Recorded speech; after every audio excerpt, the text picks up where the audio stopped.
네, 안녕하세요. 저는 아들아 방황해서 고마워 저자 프렌들리 애니 유신혜입니다. 네, 오늘 저는 제가 어떤 교육자나 학자로서 책의 저자로서 여러분들을 만나러 온 게 아니라 한 엄마로서 좌충우돌 서툴렀던 저의 실수를 통해서 여러분과 함께 그 실수의 극복기를 나누기 위해서 이 자리에 나오게 되었습니다. 네. 여러분들 지금 디지털 시대를 살아가고 있고, 그리고 코로나 상황이어서 굉장히 가족들 관계가, 그죠? 그전보다 갈등이 많다라고 들었어요. 네. 이혼율도 올라갔다고 심지어는 얘기를 들었는데, 이런 힘든 이제 가족 관계나 갈등 상황에서 여러분들은 어떻게 지내시나요?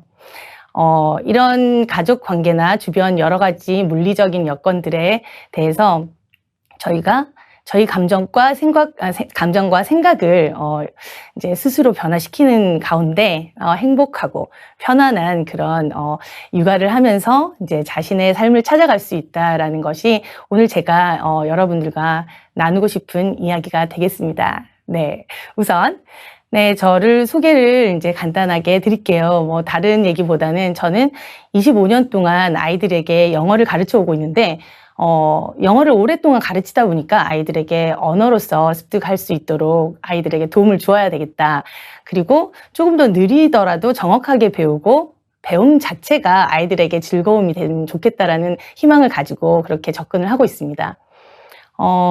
책 읽기의 이제 중요성과 유익성은 많은 분들이 알고 계시죠. 그렇지만 사실 실천하기가 쉽지 않은데 저의 목표는 책 읽기를 통해 아이들이 소통을 하고요, 공감을 하고, 그리고 종국에는 최종적으로는 아이들이 꿈꾸는 아이들로 성장하는 게 저의 목표입니다.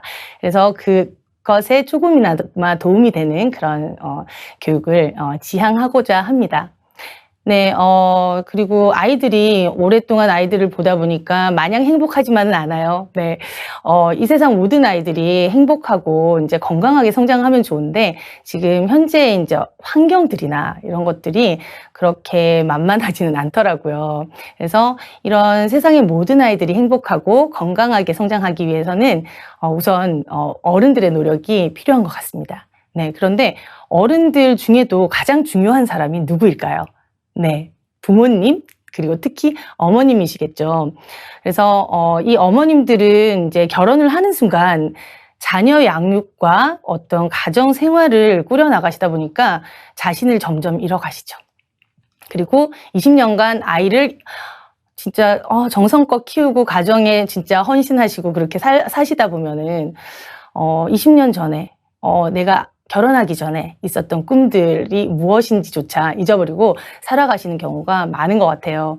그래서 제가 지금 오늘 말씀을 드리고 싶은 것은 아이들을 행복하고 건강하게 성장시키고 독립시킨 후에는 제가 어머님들도 그리고 아버님들도 이 세상의 모든 엄마들, 아빠들도 다시 작은 꿈이라도 꾸시면서 제 인생의 제2막을 정말 행복하게 살아가셨으면 하는 게 저의 소망이고요. 그리고 앞으로 이제 그런 것을 위해서 나눌 수 있는 것이 있다면 함께 나누기를 소망합니다. 네.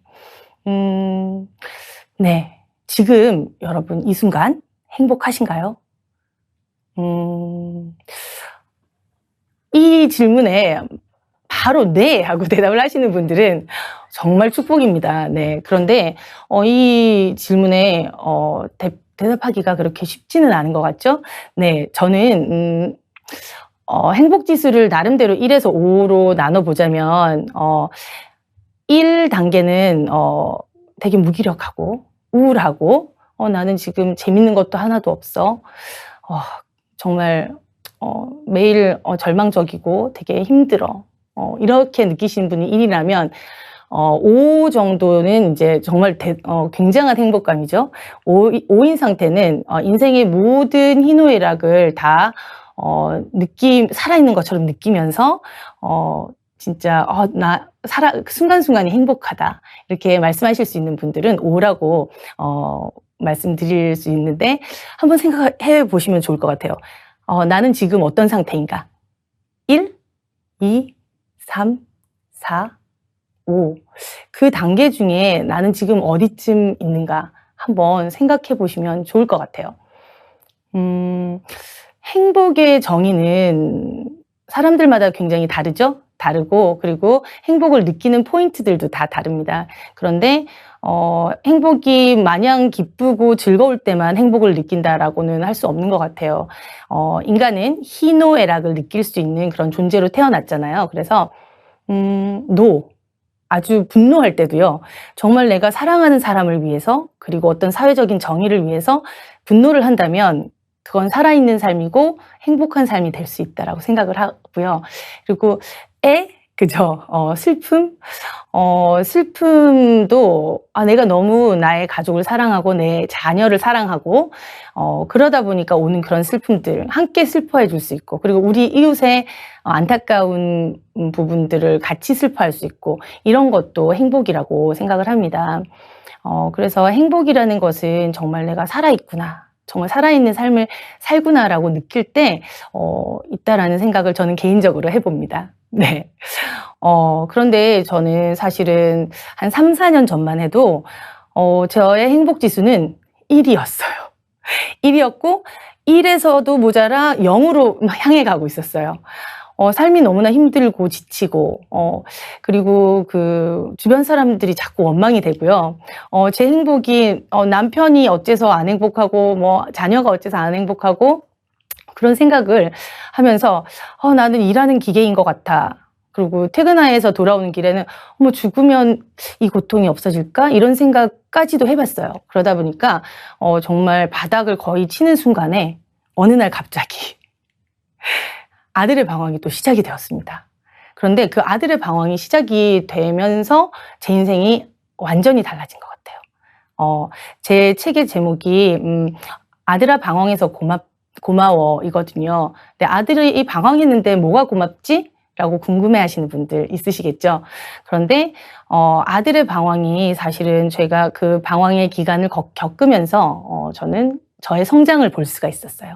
그리고 저 자신을 바라볼 수 있게 되었고 그러다 보니까 그 이전보다도 3-4년 전에 제가 행복 지수가 1 이었고 0을 향해 가고 있었잖아요. 그런데 그 이전에도 사실 뭐 그렇게 높진 않았던 것 같아요. 한 2, 3 뭐 많아야 4 이랬는데 요즘은 제가 인제 행복 지수가 5로 올라왔습니다.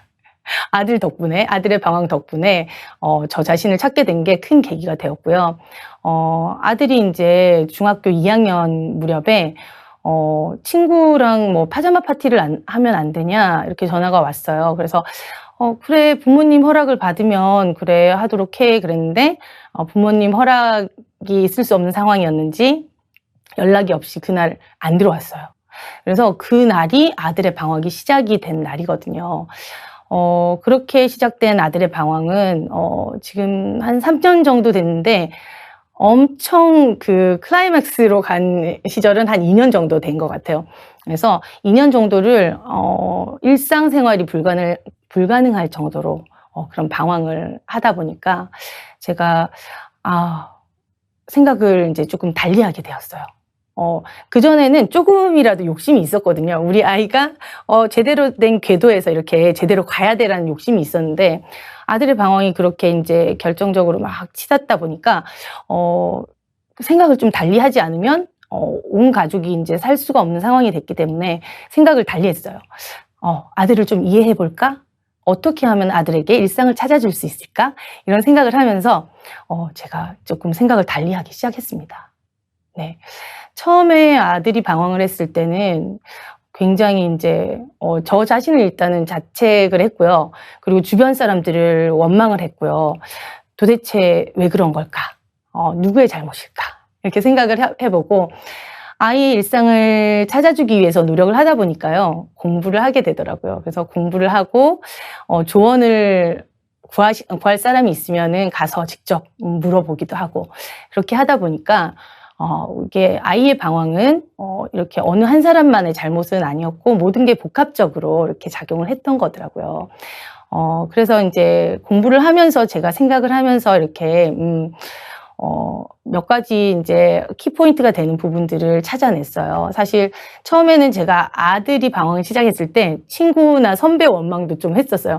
"아들아 너 그 친구를 안 만났으면은 너가 안 그러지 않았을까?" 이랬더니 아들이 하는 말이 아들이 더욱 현명하더라고요. 자기 자신을 보고 있더라고요. 그래서 아들이 엄마 그렇지 않아요. 내가 아무리 그런 친구들을 만나도 내가 안 그럴 사람이면 그러지 않았을 거라고.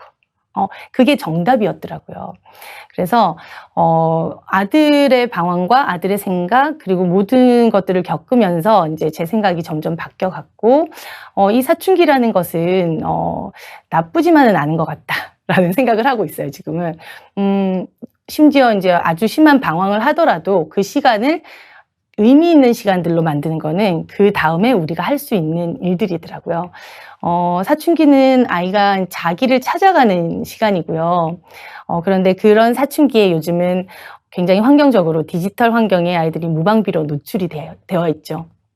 그러다 보니 10년 전, 20년 전, 저희가 자랄 때 30-40년 전하고는 굉장히 다른 환경에 아이들이 처해 있고 굉장히 다양한 네트워크로 아이들이 이제 사람들을 만나고 어떤 행위들을 하고 그렇게 되더라고요. 그리고 일단은 세상은 굉장히 빨리 변해가는데 학교는 굉장히 천천히 발전을 하고 있어요. 그러다 보니까 아이들의 이런 행동들이 학교에서는 이렇게 이제 받아들여지고 개선할 수 있는 그런 기회가 잘 주어지지는 않더라고요. 그래서 여러 가지 요인이 있었구나라는 생각을 하면서 제가 이제 결론적으로 누구의 잘못이었을까? 아이들이 방황하고 꼭 방황하는 친구들이 아니더라도 이렇게 아이들이 성장할 때는 우리 모두의 아이들이다라고 생각을 하고 다 함께 어른들이 아이들에게 긍정적인 전환을 할 수 있게 그렇게 힘을 주는 게 저희 어른들의 역할이라고 생각을 합니다. 네. 그리고 정말 이제 저는 아들한테 살아있는 미꾸라지, 살아있는 용이다 이렇게 표현을 가끔 하는데요. 이런 방황과 변화는 변화를 좋아한다라는 것은 살아있다는 증거다라고 리하르트 바그너라는 분도 이렇게 명언으로 남기셨어요. 저도 전적으로 공감을 하고요. 저희는 아이들뿐만 아니라 사실 엄마들도 절제를 하고 양육을 하고 이러는 가운데 살아가고 있지만 사실 변화를 하고 싶은 존재이고 저희 하나하나는 사회의 일원이지만 개체이거든요. 그래서 그 개체로서 살아가는 것도 굉장히 중요한데 저희가 이제 전체를 중요시하다 보니까 이런 자신을 많이 잃고 살아가는 것 같아요. 네. 그리고 아들이 방황을 하는 분들이 있으실 수도 있고요. 그리고 아직 아이가 어려서 지금 그런 감이 아직 안 오시는 분들도 있고, 그리고 아이들 다 키워놓으신 분들도 있겠지만 아이가 방황을 하게 됐을 때 주변 어른들의 생각이 굉장히 중요한 것 같습니다. 그 방황이 끝이 아니다. 너희들은 과정 중에 있고 얼마든지 이 방황조차도 긍정적인 에너지로 전환이 될 수 있다. 잘할 수 있다. 이렇게 아이들을 이끌어주는 게 굉장히 중요한 것 같아요. 네. 그래서 제가 방황하는 아들을 처음엔 이해를 못했죠. 어떻게 그런 행동을 하지? 어떻게 그럴 수가 있지? 이렇게 생각을 하다가 이렇게 저의 생각이 전환이 되면서는 고맙다라는 생각도 들고 그러기도 했지만 처음에 노력은 아들을 이해해 보려고 노력을 시작을 했던 것 같아요. 그리고 일상을 돌려주기 위해서 이제 노력을 시작했는데 처음으로 한 것이 제가 혼자 해결이 안 되니까 도움이 필요하더라고요. 저의 마음에 대한 도움도 필요하고 아이의 변화에 대한 도움도 필요하고 그래서 이제 상담 선생님도 찾아가고 그리고 저희 교회의 목사님도 찾아가고 저희 교회의 목사님이 사춘기 방황을 심하게 하신 분이 계셨어요. 그래서 그분이 그래도 단 한 분이 어머니가 믿어주고 끝까지 기다려주시고 그리고 이제 다행히도 이제 담임 선생님을 잘 만나서 지금은 굉장히 바른 길로 열심히 또 오셔가지고 고등학생들 사역을 하고 계신 목사님이 계시더라고요. 상담사분과 목사님을 찾아갔을 때 공통적인 결론을 얻을 수가 있었어요. 뭐냐면 도와주고 싶은데 아드님이 도움을 원하는 상태가 아니면 도와줄 수가 없습니다. 아이의 마음이 움직여야 된다라는 결론을 제가 처음으로 얻게 됩니다. 그래서 이제 제가 할 수 있는 거는 아이에 대해서 뭐 기도를 할 수도 있고, 그리고 어떻게 아이 상태가 어떤지를 공부하는 그런 것밖에 없어서 강의를 엄청 많이 찾아봤어요. 요즘 유튜브나 세바시 보시면 이제 그 청소년기에 관한 그런 이제 강의들이 많이 있습니다. 그래서 그런 것도 찾아보고, 책도 열심히 읽었어요. 뭐 심리 서적, 뭐 청소년의 뇌에 관한 서적, 그리고 또 저의 마음을 다스릴 수 있는 그런 책들, 그런 거 많이 읽으면서 도움이 많이 됐던 것 같고요. 결정적으로 제가 그렇게 노력을 하는 과정 중에 미라클 모닝을 하게 됐어요. 미라클 모닝을 하게 되면서 한 청년 작가를 만나게 됐는데, 거기서 청년들을 좀 많이 만나게 됐어요. 근데 그 청년들이 사춘기를 나름대로 다양하게 겪고 지금 너무나 훌륭하게 살아가고 있는 청년들이고, 그래서 자기 개발을 하려고 미라클 모닝 모임에 나온 청년들이에요. 그래서 그런 청년들을 보면서, 그리고 그 청년들의 과거 얘기를 듣고 변화해온 얘기를 듣고 그러면서 좀 희망을 보게 되었어요. 그래서 이제 제가 책을 쓰게 되는데 굉장히 큰 역할을 했던 부분이었던 것 같아요. 그리고 이제 뭐 그런 제 나름대로의 노력도 할 수 있지만, 아이가 이제 방황을 하게 되면 이제 놀고 싶어 하고 밖에 나가고 싶어 하고 막 이렇게 밖에 돌아다니다 들어오잖아요. 그러면은 으이구 이 녀석, 나쁜 녀석 이렇게 하지 마시고, 어떤 부모의 가치관이나 지침은 주실 수 있는데, 아들이 만약에 방황하다 돌아왔어. 그런데 집에서도 쥐어박으면 아이는 설 곳이 없잖아요. 그래서 돌아온 아들에게 저는 무조건 맛있는 걸 해줬어요. 맛있는 거 해주고, 그냥 집이 또 편안하고, 좀 뭔가를 편안함을 느끼면서 맛있는 것도 먹고 이럴 수 있는 곳이구나라는 걸 인식시켜주기 위해서 그런 노력들을 했던 것 같아요. 그리고 처음에 이제 했던 친구들에 대한 원망 이런 걸 이제 뒤로 하고요. 사실이 우리 아들 자체의 문제였다라는 걸 이제 인정하고 나니까, 모든 아이들이 또 그 귀한 아이들이잖아요. 그래서 친구들을 막 데려오면, 친구들을 좀 많이 데려와요, 저희 아들이. 그래서, 그 데려온 친구들에게도 따뜻함, 내가 이 아이에게, 유일한 따뜻한 사람이 될 수도 있지 않을까? 이런 생각을 하면서 이제 좀 따뜻함을 줬던 것 같아요. 그리고, 그래, 너희가 이렇게 방황하고 있지만, 너네도 이 방황이 씨앗이 돼서 너네 되게 큰 사람 될 수 있어 라고 얘기를 해주기도 하고요. 네, 이렇게 다양한 노력을 하는 가운데 이제 저 자신을 조금씩 돌아보게 되었죠. 사실 저희는 모두 정말 그죠, 한 사람도 빠지지 않고 저희는 모두 처음 엄마가 되어봅니다. 네, 그래서 지금까지 처음 이제 자녀를 기를 때는 서투를 수밖에 없는 것 같아요. 첫째를 기를 때보다 둘째를 기를 때 좀 낫고, 이제 셋째를 기르면 더 나을 수는 있겠지만, 아무튼 태어나서 저희가 처음 엄마가 돼 보니까 서투를 수밖에 없고, 그 서툴렀음을 인정을 하자. 내가 실수한 걸 인정을 하자. 그리고 지금부터가 시작이야. 네, 아이와 내가 모두 행복할 수 있는 방향이 뭘까? 저 자신에게 계속 물어보는 거죠. 어머님들도 한번 자신에게 솔직하게 한번 물어보세요. 아이랑 이렇게 공부로 씨름하는 게 정말 아이와 나를 위한 방법일까? 이렇게 생각해 보시고, 여러 가지로 이제 자신에게 직면해서 질문을 해 보시면 굉장히 도움이 되는 것 같습니다. 그런데 이제 반성을 한다 그래서 자책은 하지 마시고요. 사실 디지털 시대에, 최근 5년, 10년 사이에 굉장히 급격하게 디지털화가 되어 갔고, 저희가 상상하던 것들이 그대로 다 이루어지고 있잖아요. 그래서 이런 디지털 환경에 그 전례나 이런 게 없기 때문에 굉장히 아이들을 기르는 게 쉽지가 않습니다. 그래서 그것은 누구에게나 만만치 않은 거고요.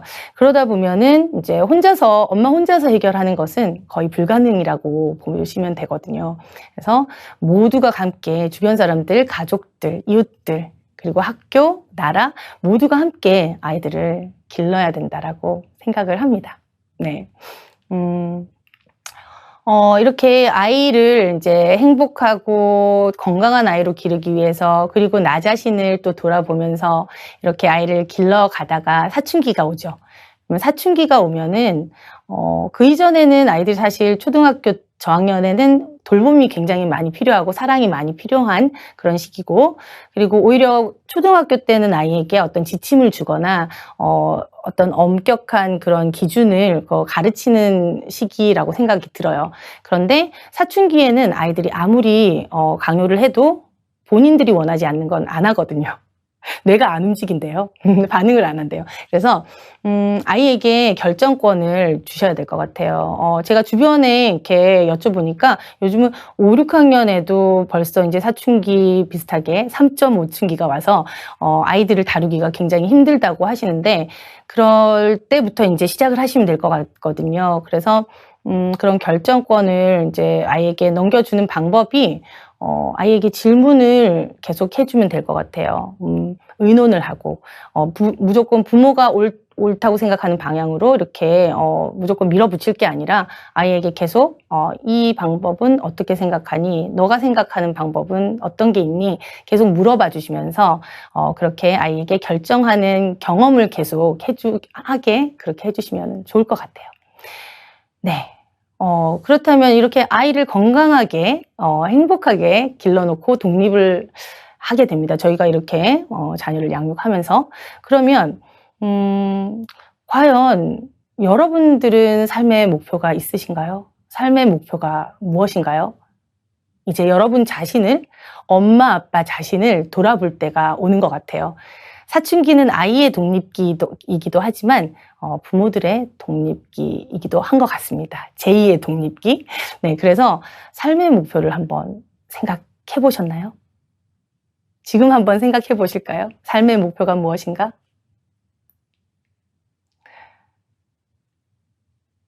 네, 사실 저도 삶의 목표가 크게 있지는 않았던 것 같아요. 그런데 그냥 가정 생활을 좀 편안하게 안정적으로 하고 아이들을 잘 기르고, 이런 것이 그냥 은연중에 그냥 저희의 삶의 목표가 되어 있었던 것 같거든요. 그런데 제가 아들이 방황을 하면서 삶의 목표가 하나씩 생기기 시작했습니다. 왜냐하면 저 자신을 돌아봤으니까요. 네.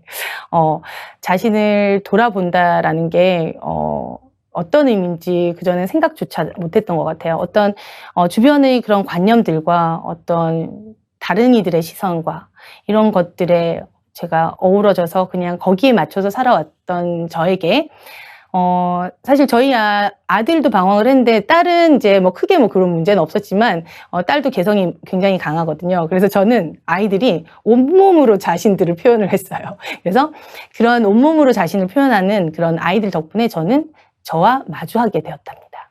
네.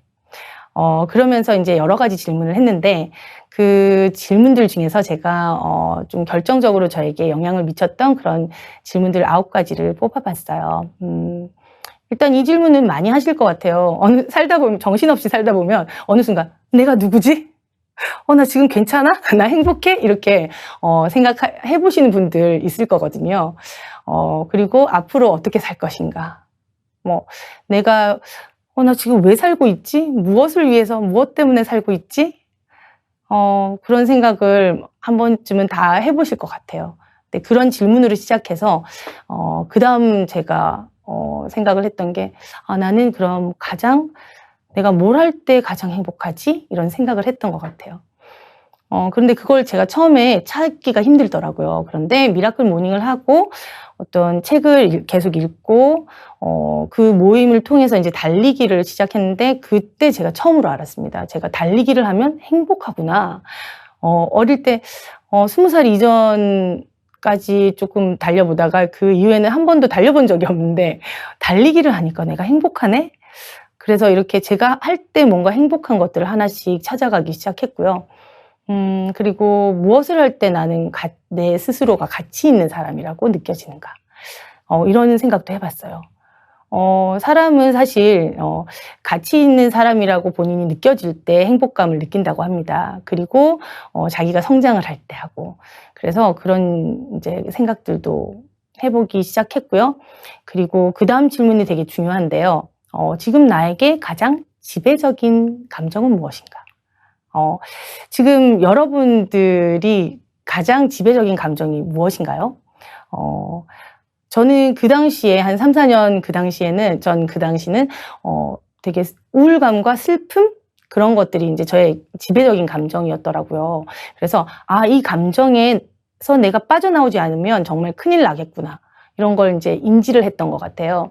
근데 때로는 어떤 분들은 감정이 우울하고 슬픈데도 거기서 그게 슬픈지 조차도 모르시고 빠져나올 뭐 의지조차 갖지 못하시는 분들도 있어요. 그러면 그게 인제 우울증이 되고 무기력함이 계속 지속이 되는 거죠.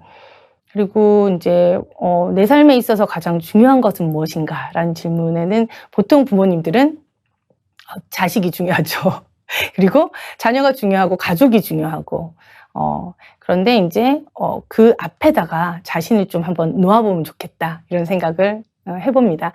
그리고 마지막으로 이것은 인제 '나의 행복은 누가 책임지는가?' 여러분 행복은 누가 책임지나요? 저는 착각을 하고 살았던 것 같아요. 그 이전에는 '자식들이 잘 되면 남편이 잘 나가면 행복할 수 있다.'라고 생각을 했던 것 같아요. 저는 제가 '그렇지 않다.'라고 어렴풋이 생각을 했지만 이 관념적으로 이렇게 살아가다 보니까 제가 그렇게 살아가고 있었더라고요. 근데 나의 행복은 누가 책임집니까? 네. 저 자신이 책임을 져야 되겠죠. 그래서 음 그 '행복을 내가 책임지겠다.'라고 생각을 하는 순간 행동을 하게 되었어요. 그래서 제가 아까 말씀드린 것처럼 미라클 모닝, 뭐 독서, 달리기 그리고 그전엔 생각해 보지 못하던 작은 도전들까지 그렇게 해 오게 되었습니다. 그러다 보니까 중요한 것은 내가 좋은 걸 하기 때문에 행복하기도 하지만 쪼금씩 쪼금씩 매일매일 더 나아지는 저 자신을 보면서 '아 너 오늘은 어제보다 낫구나. 오늘이 최고야. 그리고 너는 결심한 걸 작은 거라도 해냈구나. 아 너는 그래. 나는 나 자신을 믿을 수 있겠어. 난 나 자신을 믿어.' 나 자신에 대한 믿음이 생기더라고요. 그래서 네 그렇게 행복해진 엄마는요 아이에 대해서 이렇게 생각해 볼 여유가 생긴답니다. 네. 제가 이렇게 좀 강의를 쌍방향으로 안 하고 일방으로 하는 거는 쪼끔 낯설긴 한데요. 그래도 지금 잘 듣고 계시죠? 네. 마지막으로 인제 한 번 더 정리를 인제 해 드리면 정리도 쪼끔 걸려요. 네. 이 세상 모든 아이는 행복할 권리가 있다라는 거 그리고 그 과정 중에서 어른들의 역할이 굉장히 중요하다라는 거. 무기력하고 불행한 아이들을 만들 것이냐 아니면 행복하고 희망차고 꿈이 있는 아이들로 만들어 갈 것이냐는 저희 어른들의 몫인 것 같습니다. 저희의 역할이 굉장히 큰 것 같고요. 그런데 이 아이들이 행복하려면 저희가 관과를 해서는 안 될 것들이 있는데요. 그중에 가장 큰 것이 기질인 것 같아요. 기질은 어떻게 타고난 인제 어떤 뭐 성질, 성격이라고 볼 수 있겠는데 여러분들 많이 좋아하시던데 많이 좋아하시는 김미경 강사께서도 그런 얘기를 했어요. "아이의 영혼은 인제 하늘과 직거래를 한다." 그렇게 말씀하시더라고요. 저도 공감하고요. 같은 이제 범죄자의 아이들인데 쌍둥이 아들 둘이 똑같이 성장을 하지만 하나는 아버지의 그런 죄에 대해서 죄책감을 느끼고 사회의 그런 것을 인제 속죄하기 위해서 굉장히 사회에 공헌하는 사람으로 자라고요. 그리고 나머지 한 명은 아버지와 똑같은 길을 밟게 됩니다. 그런데 같은 배에서 나왔더라도 어떤 훈육이나 어떤 것들을 통해서 다 해결이 안 되는 부분도 있긴 해요. 그리고 기질이 인제 어떤지를 아이들의 기질을 살펴서 부모가 그걸 살려줘야 된다라고 생각을 하거든요. 그 대신 인제 긍정적인 그런 환경들은 또 인제 후천적으로 발달은 시킬 수가 있대요, 긍정적인 마인드나 이런 것들은. 그런데 인제 아이의 기질이 부모가 바꿀 수가 없으면 잘 살려줘야 되는데 저희가 좀 힘들잖아요. 네. 환경적으로 시스템적으로 좀 힘들다 보니까 "어쩔 수 없어. 어쩔 수 없어."라고 얘기를 많이 하세요. 근데 어쩔 수 없지는 않다라고 생각하거든요. 저희의 작은 노력들이 모여서 정말 아이들이 기질을 살려서 행복하게 자랄 수 있는 그런 환경을 만들어 줄 수 있다라고 생각을 하고요. 사실 저처럼 이제 아이가 방황하는 부모들은 표면적으로 굉장히 괴롭고 힘든 시간들을 지나죠. 그렇지만 말 잘 듣는 순둥이 아이들도 잘 보셔야 됩니다, 어머님들. 왜냐하면 그 순둥이 아이들의 사춘기가 20대, 30대, 40대까지도 올 수 있다라는 거. 그래서 말 잘 듣는 아이들도 어릴 때부터 의사 표현을 하고, 그리고 이제 선택을 할 수 있도록 계속 기회를 제공을 해 주시고, 어릴수록 이제 어릴 때부터 이렇게 좀 기회를 많이 주셔야 될 것 같아요. 제가 얼마 전에 이제 102세 연세대학교 명예교수이신 김영석 박사님의 얘기를 올라온 걸 봤는데, 자녀 양육에 있어서 가장 중요한 것은 아이들의 자유를 이제 인정해주고 보장해주는 것이다. 그 자유를 인정해주고 보장해주는 것은 바로 선택할 권리를 소중히 해준다라는 거라고 하더라고요. 그래서 정말 그렇다라는 생각을 했어요. 네, 아이들이 어떻게 보면은 저희는 어릴 때부터 어떤 관념적으로 또 아니면 교육 시스템 상에서 그걸 못 따라가면 굉장히 되게 큰일 날 것 같고, 우리 아이만 뒤처지면 어떡하지? 이런 불안감에서 아이들의 기질에서 벗어나서 그냥 모두가 평범하다고 생각하는 부분을 쫓아가죠, 저희가. 그러다 보니까 그냥 순한 아이들은 그냥 쫓아와요. 그런데 쫓아오다가 어느 순간 이렇게 아이들도 이런 생각을 하더라고요. 내가 왜 이러고 있지? 이런 생각을 하더라고요.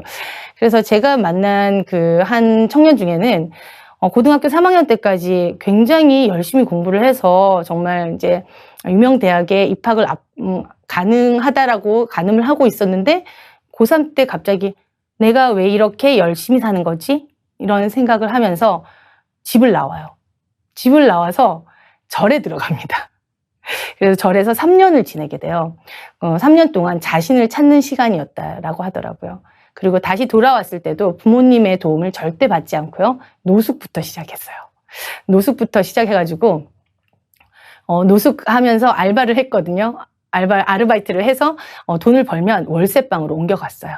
그리고 월세방에서 아르바이트를 하는데, 아르바이트의 이제 레벨이 조금씩 높아지면서 돈을 더 벌어서 지금 현재로는 스스로 힘으로 여기 수도권에서 이제 아파트 전세를 얻어서 살고 있더라고요. 네, 그런 걸 보면 순한 아이들도 다 자기가 모르고 어떤 이제 순종을 해 오다가 어느 순간 자기를 찾는 순간이 오거든요. 그래서 그런 부분을 생각하시면 엄마나 아빠의 역할은 아이가 그런 표현을 할 수 있도록 이렇게 도와주시는 게, 어릴 때부터 자꾸 표현을 할 수 있도록 도와주시는 게 굉장히 중요하다라고 생각이 들어요. 네, 그래서 이제 아이들을 이렇게 기질을 살려서 이렇게 기르다 보면 그 독박 육아를 하시고 막 어려움을 겪고 그러시지 않고, 그리고 육아를 하면서 고립이 되지도 않으실 것 같아요. 그리고 이제 뭐 자녀의 상태로 평가받는 그런 그죠? 환경에서 스스로 벗어날 수도 있을 거고, 그리고 결정적으로 아이들은 스스로 자라나는 힘이 있답니다. 그걸 믿어주시면 될 것 같아요. 네.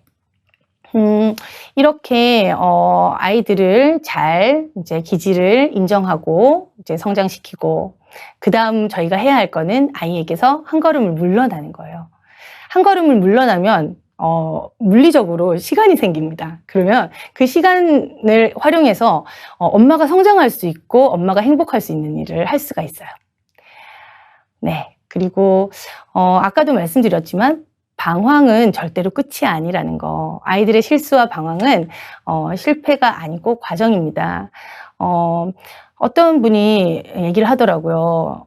좋은 학교는 어떤 학교냐? 이렇게 질문을 했을 때 한 유럽의 학교 교장 선생님이 이렇게 말씀하셨대요. 이 세상에서 있을 수 있는 모든 실수와 그런 나쁜 것들이 존재할 수 있는 학교가 좋은 학교다. 그걸 사전에 막아서 문제가 없이 보이게 하는 학교가 아니고, 그런 것들이 다 일어날 수 있고 그걸 아이들이 스스로 그런 것들을 해결해 가는 과정이 있는 학교가 좋은 학교다라고 말씀하셨대요. 그래서 저희가 사실은 아이가 돌아가고 엎어지고 그러면 굉장히 부모로서는 마음이 아프고요. 그리고 너무 더디 가면 또 조급해지고 그렇습니다. 그렇지만 아이가 엎어지고 방황하고 이럴 때 좀 스스로 저희가 이렇게 세우지 말고요. 스스로 일어날 기회를 한번 주시면 좋을 것 같아요. 스스로 일어난 아이들은 더 성장할 힘이 더욱 생기거든요. 네. 같은 맥락이네요. 아이들이 선택하고 책임질 수 있도록. 일단 자기가 스스로 선택하면요, 자기가 책임을 질 마음가짐이 또 되거든요. 그렇기 때문에 부모의 한 걸음이, 더 물러서는 한 걸음이 필요한 것 같습니다. 그리고 가끔은 그런 것 같아요. 아이에 대해서 엄마들이 너 이것도 이렇고, 저것도 저렇고 이렇게 간섭하면서 막 다 아는 척 하시잖아요. 저도 그랬거든요. 이건 이렇게 하는 거야. 이렇게 하지 마시고, 너무 아는 척 하지 마시고, 사실은 알아도, 모르는 척.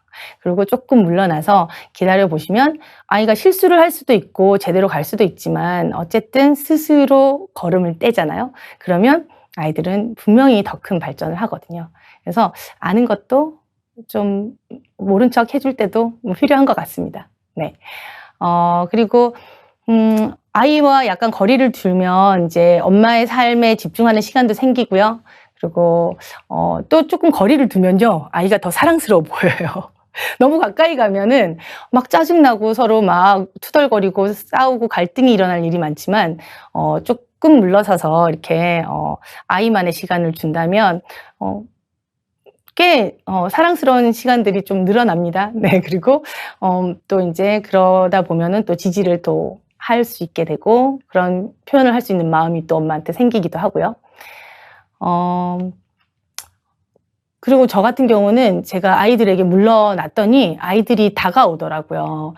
어 그전에 제가 막 들어가려고 했을 때는 아이들이 물러서요. 그런데 제가 한 걸음 물러나니까 아이들이 저에게 다가와서 대화를 해요.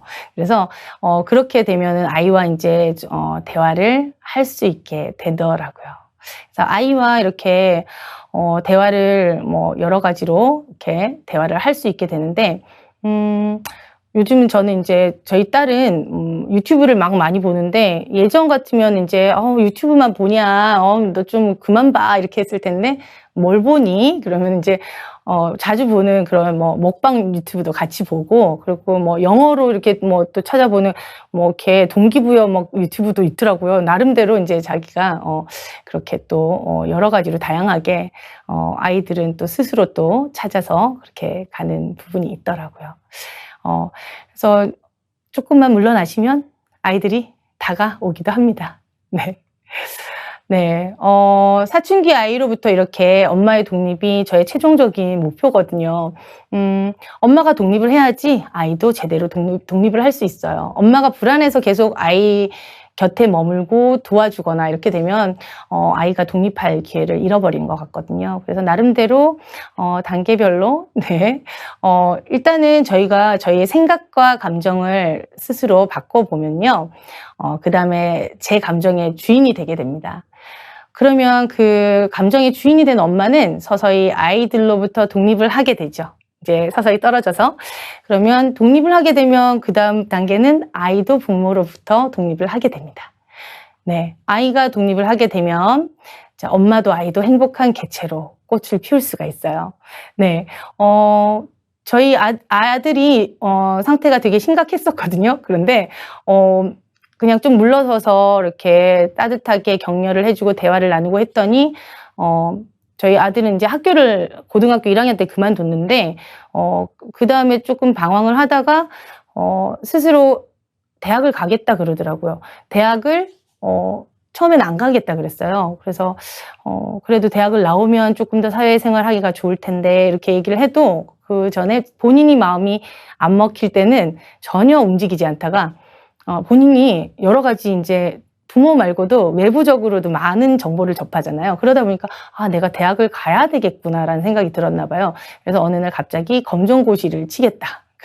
그래서 검정고시를 실제로 인제 지난달에 치고 네 1달 반 학원 다니더니 합격을 하더라고요. 그래서 '아 얘도 마음 먹으면 하는구나. 스스로 움직이면 이렇게 또 빠른 시일 내에 또 자기가 만족이 될 만큼 결과를 얻을 수도 있구나.' 이런 생각을 하게 되었어요. 그리고 아이가 이렇게 또 한 걸음 한 걸음 밟아가면서 꽃을 피우는 사이 저도 운동도 해서 건강해지고요. 건강해지다 보니까 모든 생활에 활력이 생기고, 나름대로 저 자신이 이제 하던 일도 더 발전을 시키고, 그리고 하던 일과 또 파생이 되어서 여러 가지 또 활동들을 하게 되고요. 그래서 하루하루 제가, 저는 원래 서툴고 부족한 사람이었는데, 하루하루 제가 발전하는 모습을 보면서 또 이제, 자신감과 또 자신에 대한 믿음이 생기더라고요. 그래서 꽃을 피워가고 있습니다. 네, 얼마나 크게 필지는 아직 모르겠지만, 네. 그리고 서로를 이제 인정하다 보니까 지지해주고 막 격려해주고 사랑해주고 저절로 그렇게 되더라고요. 올해는 어버이날에 이제 저희 딸 편지와 선물을 받고 이제 저희 남편도 눈물을 흘렸어요. 그러니까 아이들도 이제 시기가 되면 그런 것들을 이제 부모의 그 지지와 사랑을 알고 또 이제 같이 서로 주고받고 그렇게 되는 것 같아요. 막 원수처럼 막 이렇게 막 싸우고 뭐 공부 때문에 막 그런 것보다 한마디라도 서로 지지를 해주고 사랑을 해주고 그러면 그 힘으로 아이들은 또 자기의 삶을 살아갈 수 있으니까요. 네. 그리고 저 사실 그 전에는 부정적인 언어를 되게 많이 썼거든요. 되게 너가 이거는 이렇게 약속을 안 지켰고 뭐 이걸 못 했고 막 이러면서 막 지적질하고요. 막 그렇게 했는데 요즘은 긍정적으로 아이가 뭐 조금 못마땅하게 해도 그랬구나. 너가 노력을 해서 감사합니다. 이러고 이렇게 넘어가요. 그러다 보니까 감정적으로 갈등이 이제 줄어들다 보니까 좀 서로서로 편안해지는 것 같아요. 네. 그리고 제가 정말 이거는 강조하고 싶고 제가 아까도 말씀드렸지만 엄마, 아빠 모두에 해당되는데요. 감정의 주인이 되기 위해서는 체력이 뒷받침이 되어야 됩니다. 체력이 없으면요. 그냥 몸이 아프고 그러면 몸이 무겁고 그러면 그냥 짜증이 나요. 그냥 저절로 짜증이 나거든요. 근데 운동을 걷기부터라도 시작하셔서 운동을 하셨으면 좋겠어요. 사람마다 이제 운동 능력도 다르고 또 좋아하는 운동도 다르고 할 수 있는데 저 같은 경우는 달리기를 강추드리지만 달리기가 또 되게 힘드신 분들이 있으니까 걷기도 괜찮고 뭐 등산도 괜찮고 줄넘기도 괜찮고 지속적으로 체력을 쌓을 수 있는 그런 운동을 하시면 훨씬 더 조금 뭐랄까 정신적으로 풍요로운 그런 생활 하실 수 있을 것 같아요. 네. 그리고 아까 감정 얘기를 드렸잖아요. 이런 감정이 전부라고 보시면 될 것 같아요. 감정으로 인해서 그죠? 저희 생각이 감정을 만들고 이 감정으로 인해서 저희의 모든 상태가 결정이 되고 행동이 나오고 이렇게 하다 보니까 이렇게 감정을 잘 조절하다 보면 지나간 저희가 일들 중에 실수도 있고 안 좋았던 일들도 있지만 그리고 이제 타인에 대한 불만도 있고 막 그렇잖아요. 근데 그런 타인과 지나간 과거는 저희가 바꿀 수가 없죠. 그런데, 앞으로 내가 감정을 어떻게 먹느냐, 어떤 생각을 하느냐에 따라서 저희의 미래는 바뀔 수 있잖아요.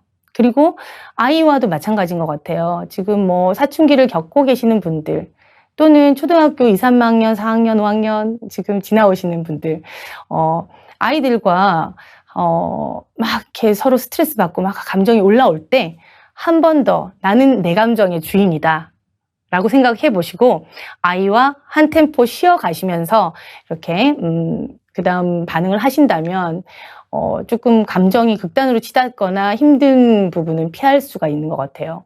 그러면 아이와의 관계가 좋게 유지가 된다면 그 다음 단계 아이가 공부도 잘할 수 있고 또 이제 밝고 건강하게 자랄 수 있고 그러니까 그런 부분에서 이제 저희의 미래를 저희가 스스로 감정을 조절해서 긍정적으로 바꾸어 갔으면 합니다.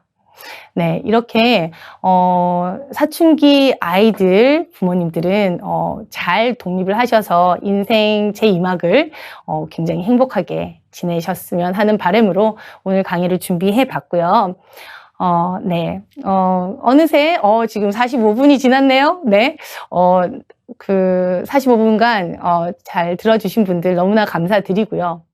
오늘 이렇게 들어주셔서 너무 감사드리고, 지금 오늘 들으신 모든 분들이 아이를 양육하면서도 행복한 시간들을 보내실 수 있기를 바라고요.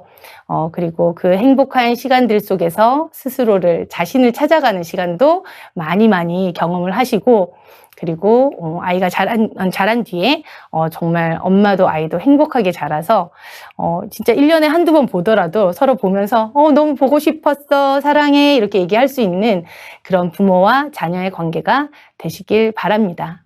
네. 그러면 오늘 여기서 끝내도록 하겠습니다. 네.